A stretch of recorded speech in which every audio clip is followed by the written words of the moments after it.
Pam pam pam. My life as a nursing student in all LFU.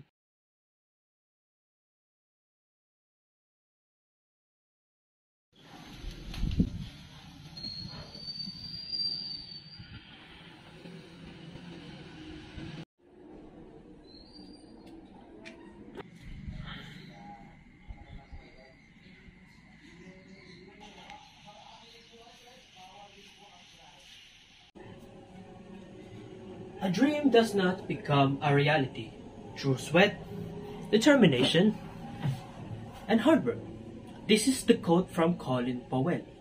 Hello everybody, and this is my vlog about what does it look like 1 week in All Full as a nursing student. Now our showcase to... You might have forgotten someone. Who's that? Oh, of course, nakalimutan ko nga pala. Magiging kasama pa natin si Pin ngayon sa ating videos. Siya magiging kasama natin hanggang sa dulo, syempre. Pray, allow me to present myself. I am Pin, a humble cat, sworn to attend thee and to lend my voice as a narrator throughout this tale.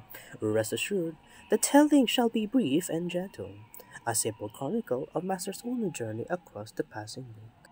Now, shall we proceed to the video? It will be delightful. Okay. This is what this looks like first day in All Full.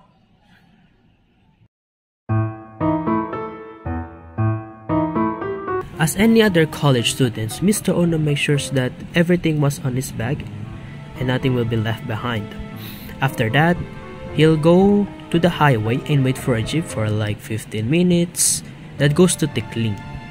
After going to Tikling, he'll get out of the jeep and wait for there like 30 minutes.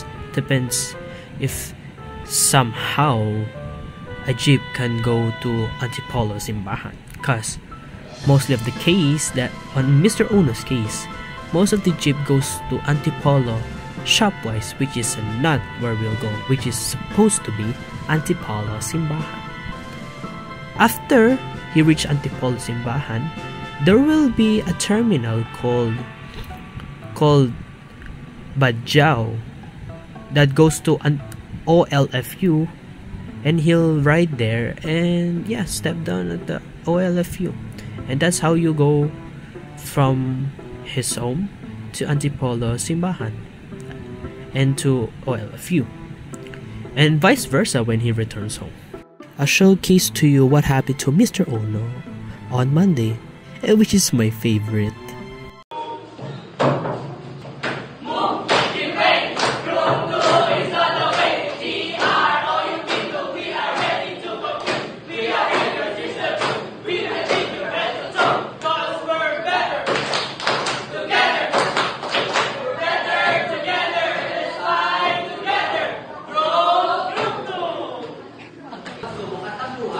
Matututunan nila ang tunay na solusyon ay hindi pera o tagumpay, kundi pagmamahalan, respeto, at pagkakaisa bilang pamilya.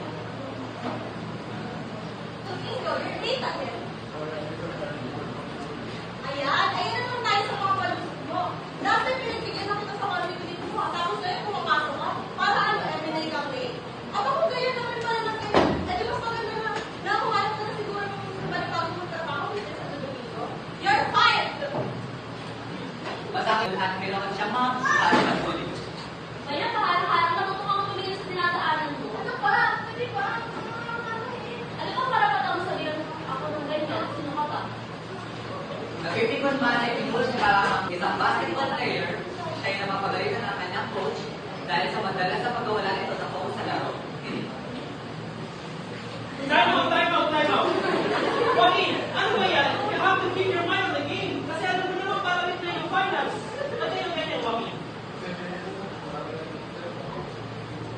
Halata ang pagkadismaya ng coach sa pagbabago ng larong ito ni Joaquin. Ano ba pa? Bakit palagi ako? Nakatapos ko lang makulog to, oh. Bakit hindi si Kuya? Bakit ako? Kagaling ko sa training ng basketball, oh. O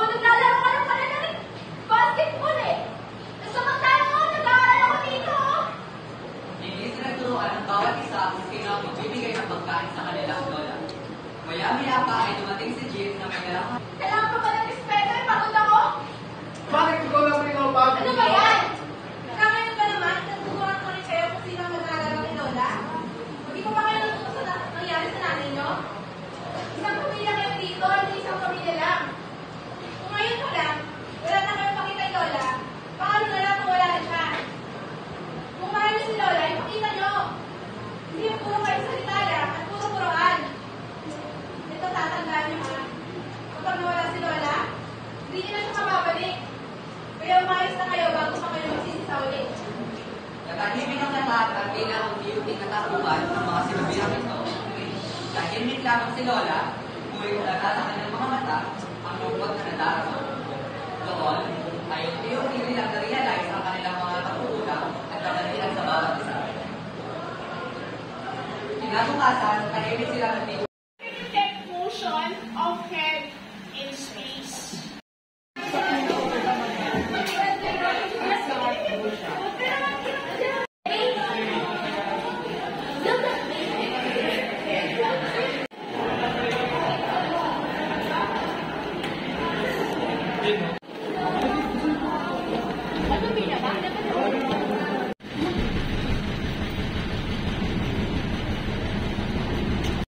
After that, Mr. Uno rested and slept, and we rise up to the new morning.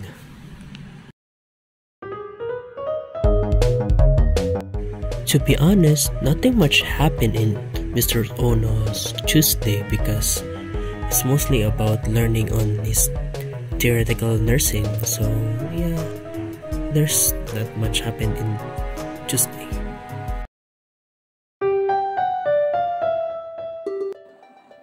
Interestingly, Wednesday is let's say, one of the good day on the week because he able to assess a cranial. But what are a cranial? There are 12 cranial nerves. First is olfactory, the second is optic, the third is oculomotor, the fourth is cochlear, the fifth is trigeminal, sixth is abducens, the seventh is facial, the eighth is vestibulocochlear, the ninth is glossopharyngeal, and the 10th is vagus. Next is 11, accessory, and finally 12, hypoglossal. Let Mr. Uno's professor demonstrate how to assess cranial nerves. Number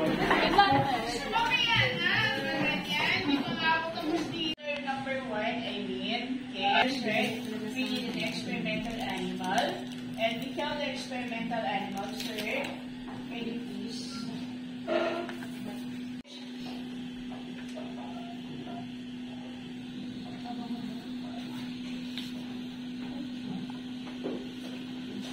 You need to time it within 7 minutes.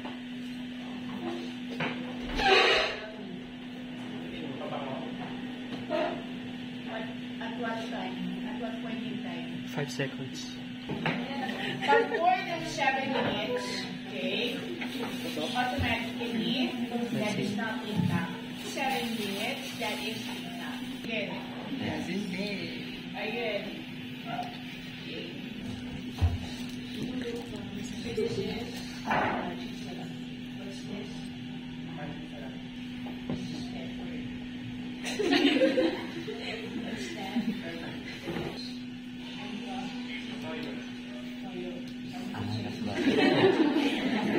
This is for the incision. Okay? What's this?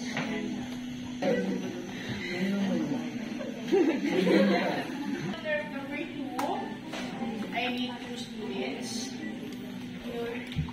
Cranial nerve number 2. You're being patient. We will be checking the scattering, okay? The scattering of the eye, okay? Yes.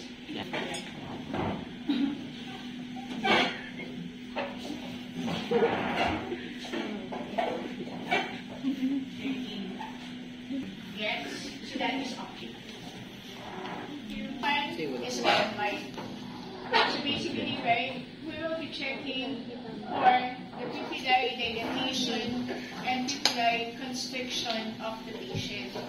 Pupil becomes constricted. So that is pupillary constriction. If it increases the diameter of your pupil, that is dilatation.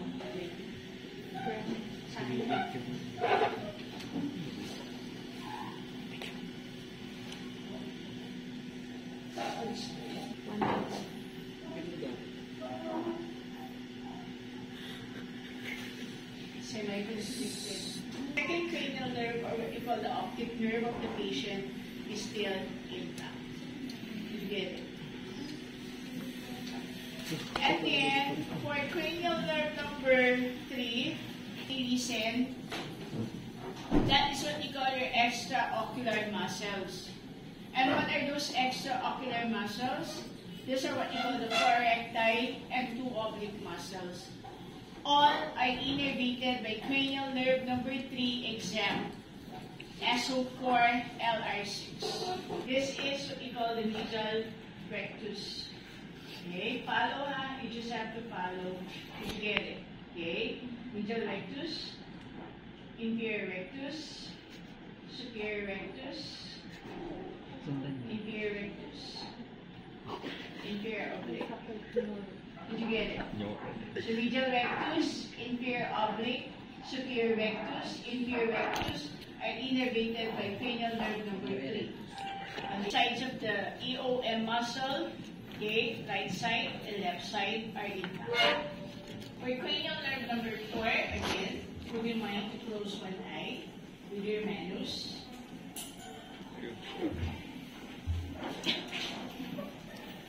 Okay, for cranial nerve number 4, that is superior oblique.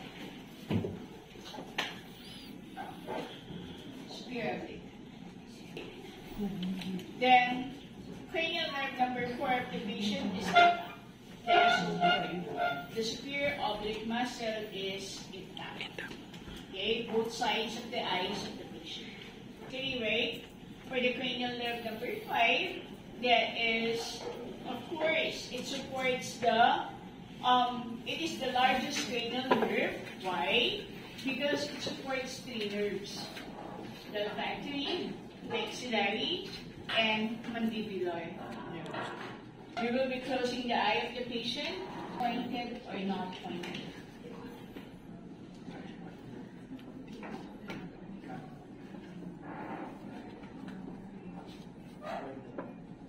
Okay? Did you get it? Tell me if it's hot or cold.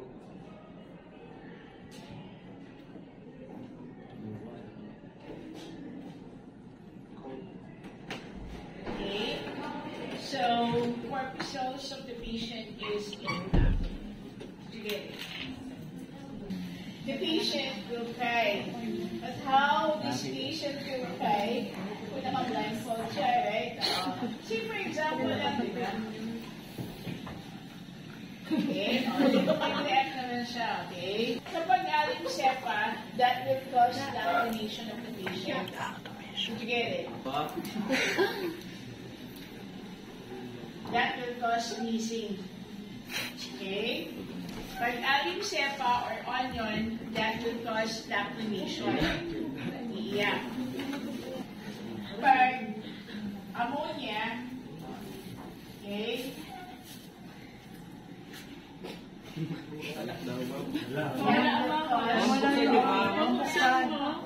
for example, the patient is in syncope.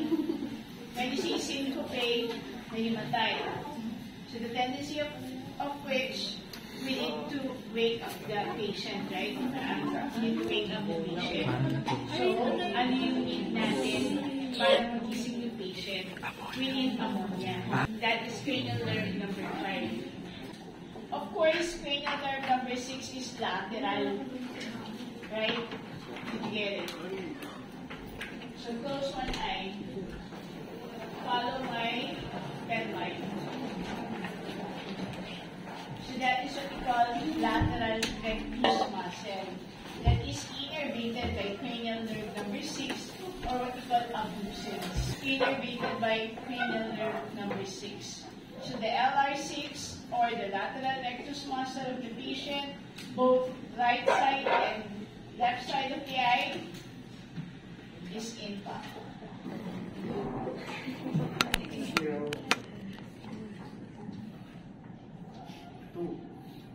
Ano sinabi niya?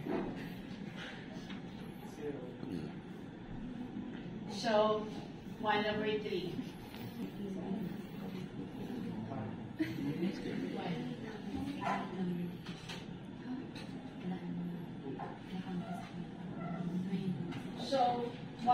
3, 2/3. So still intact pa din. That is cranial nerve number 7. Okay? Smile. That is the action of cranial nerve number 7 of your muscles, which is what we call your zygomaticus major. The action of the zygomaticus major is pull the muscle upward laterally. Next, we need to. That is the action of the masseter. Deep chewing. That is what we call the action of the lateral nasal pterygoid muscle. That is facial nerve. Will you get? Close your eyes. That is the action of your orbicularis. Open. That is the action of the later maculae superioris. That is the action of what we call your what? Your orbicularis oculis. Open the mouth. That is the action of lateral pterygoid muscle or the pressure mandibula. Yes. Then cranial nerve number 8. That is beneath what you call your tuning fork. I don't know. Okay? There are 2 tests for tuning fork, right? One is what you call the Weber's test, and the other one is what you call the Lewis test. I need to see all those things. Kung ayaw nyo makinig, hindi ko din yan. Okay? You get it? For the Weber's test, right? This one, we need to top, and then we put that one at the midline. Ganyan dapat ha, hindi na ganyan. You get it? We put that one at the midline of the patient, and after that, right? Ask the patient, where is the localization of sounds? Is it at the midline?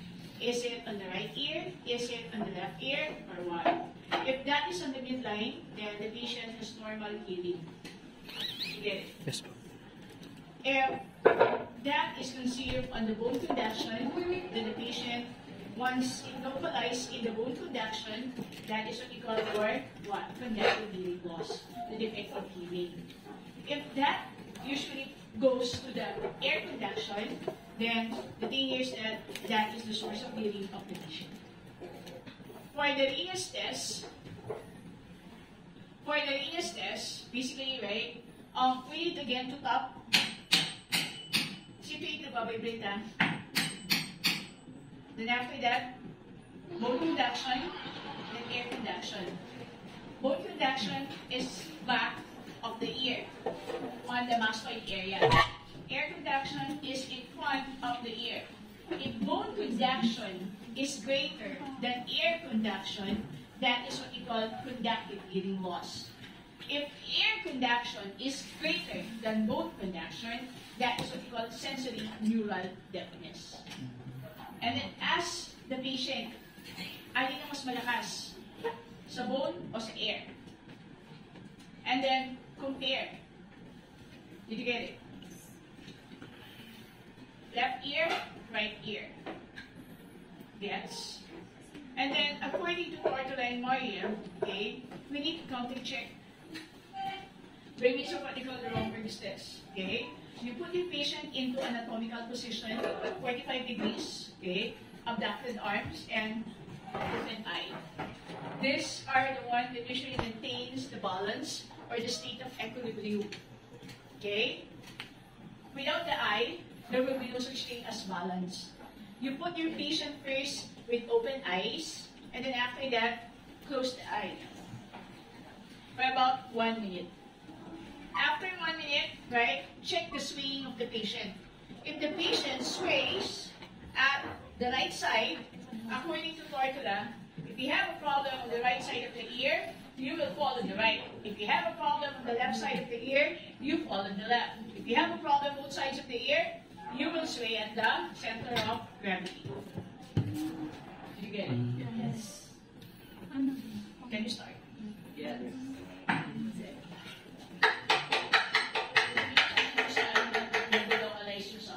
Okay? Weber's test muna tayo.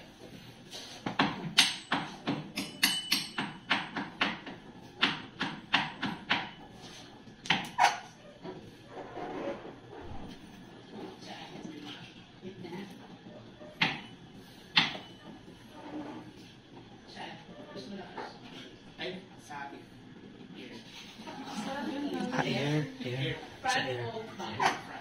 Front.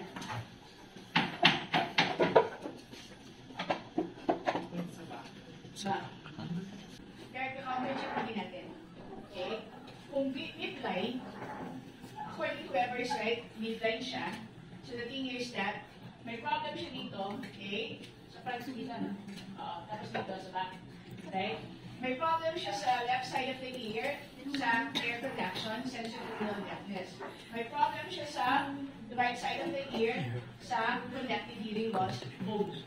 So, wala lang, midline, normal. Did you get it? Sana. 1 minute. And then, kunyari, naka 1 minute na. Okay? Yes. Mukha ba akong dulin? Gets it po ba? Close your eyes, okay? At the count of 3, 2, 1, close your eyes. Ano ka ba? Wait, okay, 1 minute, girl. Count of 3, 2, 1. Close your eyes.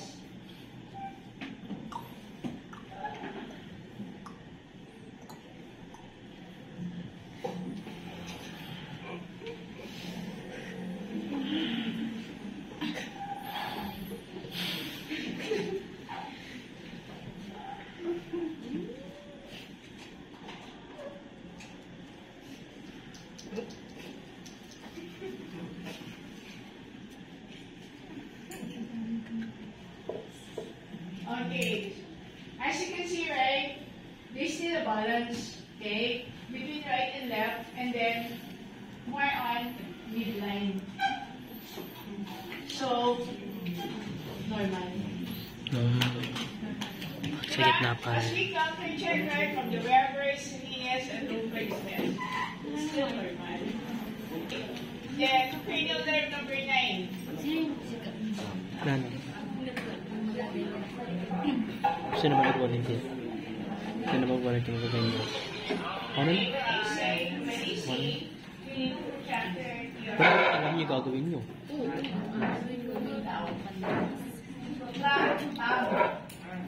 When I say contract your tongue, put out your tongue. When I say retract, babalik mo. And then when they say lateral, lateral. Then up, down. Gets? Okay?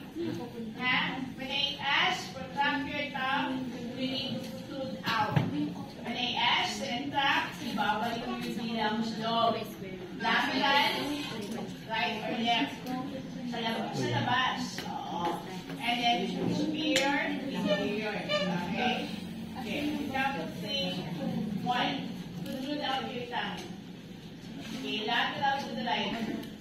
Lateral to the left. Superior. Inferior. Reflect. Cranial nerve number 9. Nerve number 10.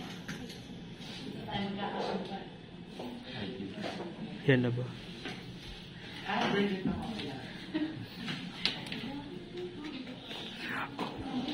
The vagus nerve.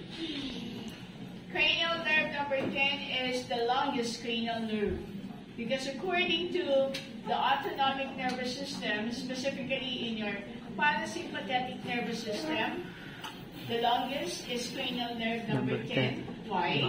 According to parasympathetic, 1 preganglionic is to 1 postganglionic, except cranial nerve number 10, which is 1 preganglionic, as to 800 postganglionic nerve fiber. What is the action of your cranial nerve number 10? Gag reflex. As you can see on the board, okay, on the left side, okay, that is the tongue. For the tongue, right, there is anterior 2/3.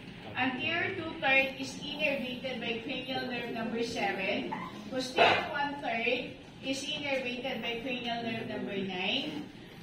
The one that's separating anterior 2/3 and posterior 1/3 is what we call the sulcus terminalis. That is innervated by cranial nerve number 10. The action is to gum. What on your buttons? Did you get it? Yes po. So, where are you going to put this one? In between anterior 2/3 and posterior 1/3. This should be sterile. That's the main reason why, right? I put alcohol on my hands. Yeah.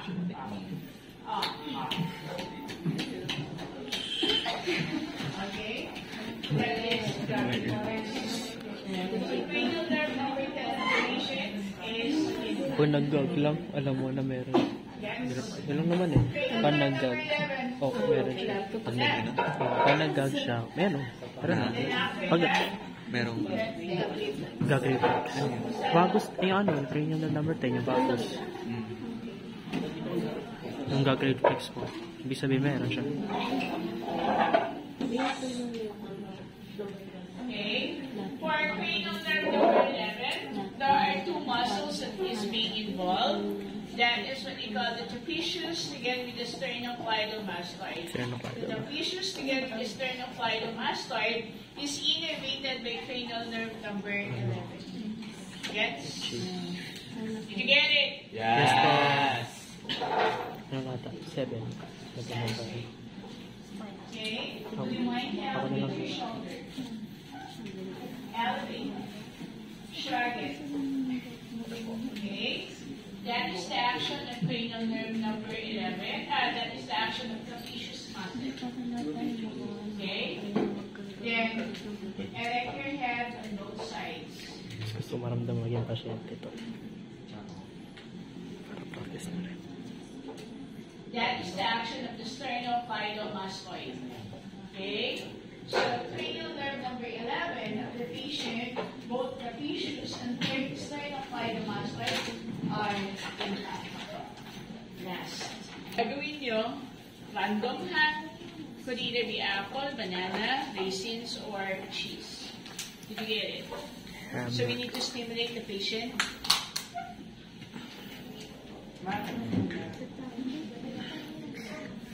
Free food sample.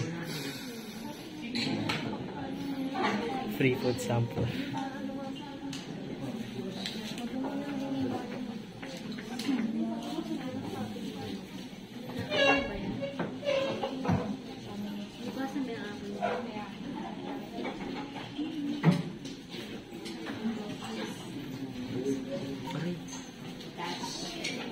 After this, you do the return demo for I need a documentation. Group 1 here, group 2 there. Separate na. Ayoko magkasama kayo, okay? Separate niyo. Para nakikita ko, wala dito sa gilid. Wala sa middle. You get it? 3, 4. Yes. Para nakikita ko kung may ginagawa kayo, walang ginagawa. Because I will call your attention. Saan yung 6? Paano po yung dalawang group? Are you ready na? 4. Sige. 5, 6. Sinabi na. Doon kayo sa harap, tapos dyan kayo.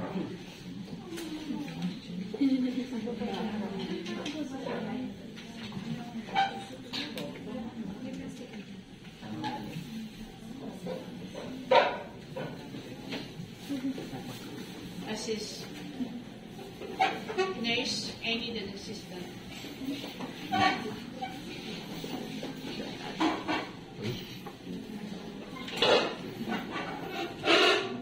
Tutul lang yung tang. Tutul. Labas. Tang, labas.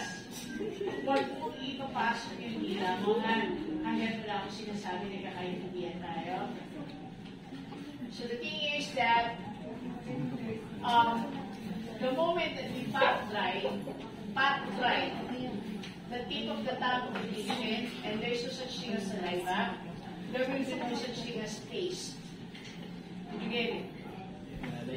But as the moment that the patient retracted the tongue, automatically there will be a stimulation of saliva and taste will come. Good.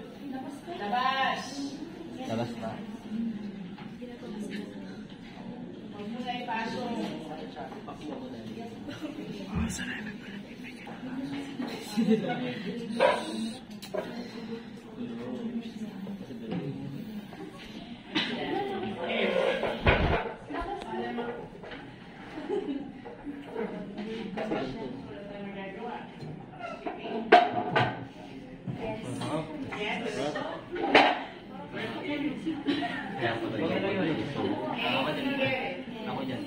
Ako dyan.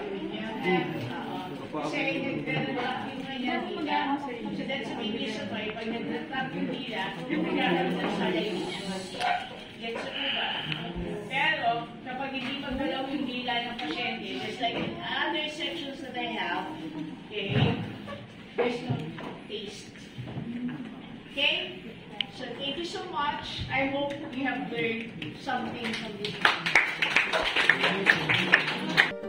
As I said, Mr. Uno able to experience and manage to do how to assess the cranial nerves. That is all on Wednesday, though it's pretty much fruitful for Mr. Uno because he somehow, or maybe, or will, able to experience that again in the near future.